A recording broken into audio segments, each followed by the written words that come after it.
Hi friends, అందరూ బాగున్నారా? అందరికీ good morning, very very good morning. ఇవాళ శుక్రవారం ప్రసాదం. పొయ్యి మీద కళాయి పెట్టి కొంచెం నెయ్యి పోసి ఒక గ్లాసు బొంబాయి రవ్వ కరాచీ అంటారు కదా, ఒక గ్లాస్ వేసుకొని ఒక గ్లాసు పందారు బాగా ఏగనివ్వాలి. బాగా కరాచీ వేగాక ఒక గ్లాస్ పంచదార కూడా వేసుకోవాలి. వేసుకున్నాక ఒక గ్లాస్ నూక 4 గ్లాసులు పాలు, మరిగించిన పాలు బాగా కాచి మరగబెట్టుకున్న పాలు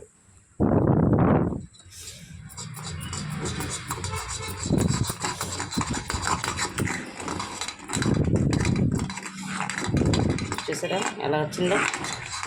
సింపుల్గా బాగా కాసేసి పాలు ఒక గ్లాస్కి అయితే 4 గ్లాసులు, ఒక గ్లాసు నూక, గ్లాస్ పంచదార, 4 గ్లాసులు పాలు పోసి బాగా కలపాలి. బాగా కలుపుతూ ఉండాలి. అది దగ్గర పడేంత వరకు ఉండలు కట్టకుండా బాగా కలపాలి.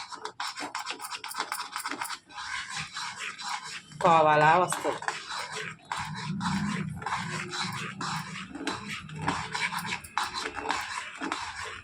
ఇంట్లో ఫుడ్ కలర్స్ తగ్గి వేస్తారా ఏం వేయకుండా నేచురల్ కలర్తో అలాగే పెట్టుకోవాలి. అమ్మవారి ప్రసాదం పెట్టుకుంటున్నాను.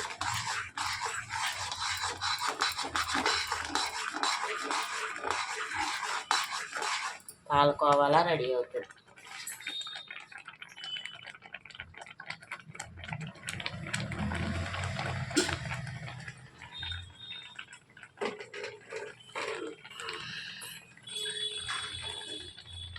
దగ్గరికి బాగా కలుపుతూ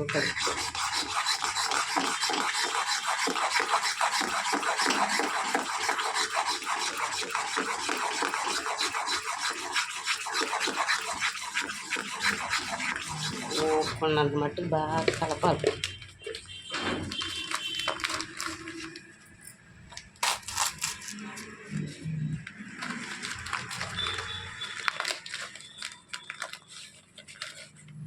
బాగా కలిపి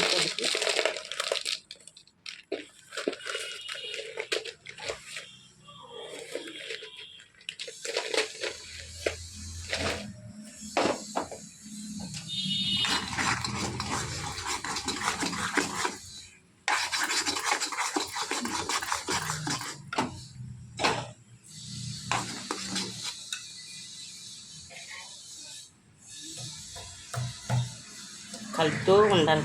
కలుపుతూ ఉండాలి. ఇది యాలక్కాయ అంటారు కదా, యాలక్కి పొడి వేస్తే టేస్ట్ బాగుంటుంది.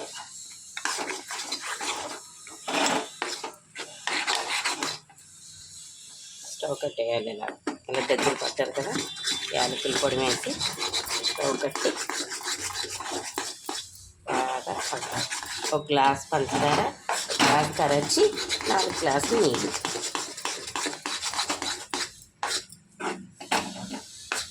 ఇలా చల్లారనిచ్చి అమ్మవారికి